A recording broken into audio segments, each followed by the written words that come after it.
La première erreur spirituelle qui bloque ta vie sans que tu le saches. Il existe une erreur spirituelle que beaucoup de chrétiens commettent sans même s'en rendre compte.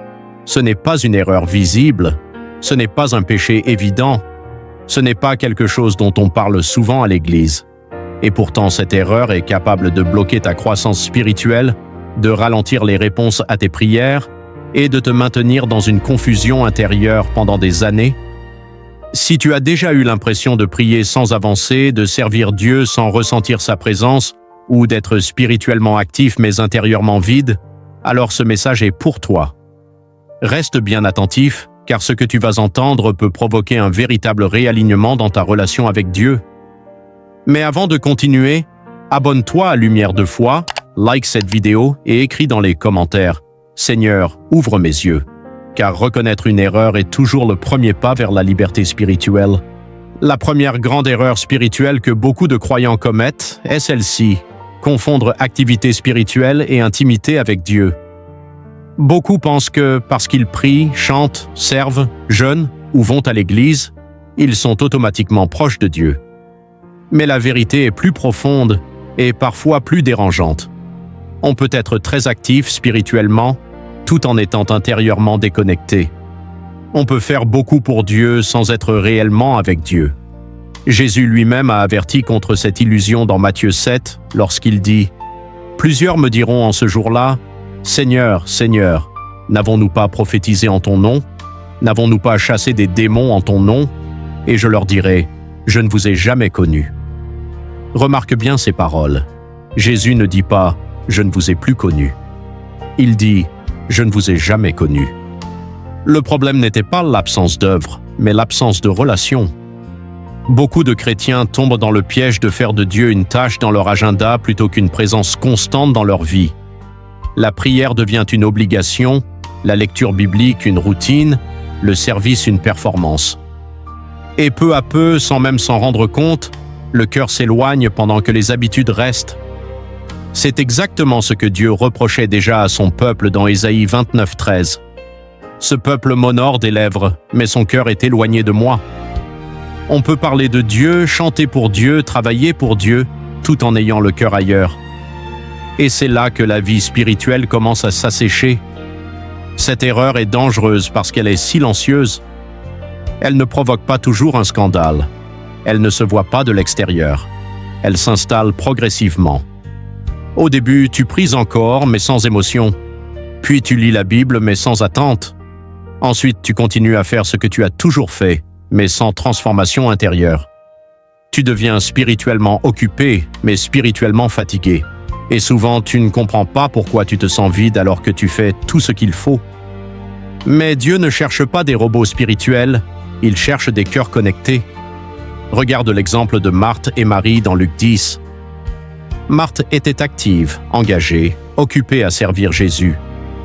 Marie, elle, était assise aux pieds de Jésus, à l'écouter. Marthe s'est plainte, pensant que Marie ne faisait rien d'utile. Mais Jésus lui a répondu « Marthe, Marthe, tu t'inquiètes et tu t'agites pour beaucoup de choses. Une seule chose est nécessaire. » Jésus ne reproche pas à Marthe de servir, il lui reproche de servir sans prioriser la relation. Le service sans intimité produit de la frustration. L'activité sans présence produit de l'épuisement. Beaucoup de croyants vivent aujourd'hui dans cette tension. Ils servent Dieu mais ne l'écoutent plus. Ils parlent à Dieu mais ne prennent plus le temps d'être avec lui. Ils demandent mais ne demeurent pas. Or Jésus a été très clair dans Jean 15. « Demeurez en moi ». Il n'a pas dit « Travaillez pour moi ». Il a dit « Demeurez en moi ». Car sans cette connexion vivante, tout devient stérile. Même les bonnes œuvres perdent leur puissance spirituelle. Cette erreur explique pourquoi certaines prières semblent rester sans réponse. Ce n'est pas toujours parce que Dieu ne veut pas répondre, mais parce que la relation est devenue superficielle. Dieu ne se laisse pas instrumentaliser. Il ne veut pas être seulement sollicité pour des besoins. Il veut être désiré pour lui-même. La prière n'est pas un distributeur automatique de bénédictions, c'est un espace de communion. Et quand la communion disparaît, la prière devient lourde, mécanique, sans vie. Un autre signe de cette erreur spirituelle est la perte de sensibilité à la voix de Dieu. Lorsque la relation est remplacée par la routine, la voix de Dieu devient plus difficile à discerner, non pas parce que Dieu ne parle plus, mais parce que le cœur n'écoute plus. Apocalypse 2 montre Jésus parlant à une église très active, mais spirituellement refroidie. Tu as abandonné ton premier amour. Ils faisaient encore beaucoup de choses bien, mais ils avaient perdu l'essentiel, l'amour initial, la passion, la proximité. Cette erreur est aussi la raison pour laquelle certains chrétiens deviennent critiques, durs ou spirituellement orgueilleux. Lorsqu'on remplace l'intimité par la performance, on commence à se comparer, à juger, à mesurer sa valeur spirituelle par ce que l'on fait. Mais l'intimité avec Dieu produit l'humilité, la douceur, la patience. Plus tu es proche de Dieu, moins tu te compares. Plus tu le connais, moins tu as besoin de prouver quoi que ce soit. Alors comment corriger cette première grande erreur spirituelle? La réponse n'est pas de faire plus, mais de revenir à l'essentiel.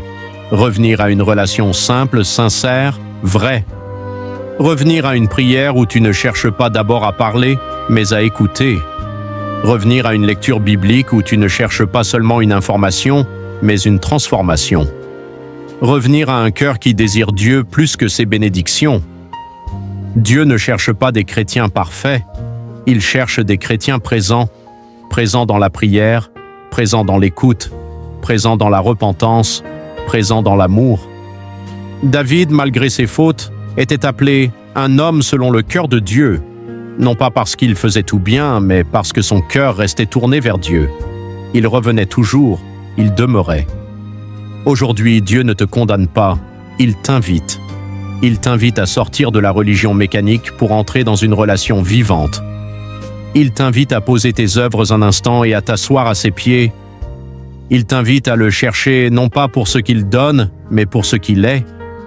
Et lorsque l'intimité est restaurée, tout le reste s'aligne. Les prières reprennent vie, la foi se renouvelle, la paix revient, la direction devient plus claire. Si tu reconnais que cette erreur a parfois pris place dans ta vie, ne te décourage pas. C'est déjà une victoire spirituelle de le reconnaître. Fais simplement cette prière dans ton cœur. Seigneur, je ne veux pas seulement faire des choses pour toi, je veux te connaître. Restaure mon intimité avec toi. Et Dieu honorera toujours une prière sincère. Si cet épisode t'a parlé, abonne-toi à Lumière de foi, like cette vidéo et écris dans les commentaires « Je choisis l'intimité avec Dieu ». Dans le prochain épisode de la série « Les erreurs spirituelles », nous verrons une autre erreur subtile qui empêche beaucoup de chrétiens de marcher pleinement dans leur destinée. Que Dieu te bénisse, qu'il restaure ton cœur et qu'il t'attire toujours plus près de lui.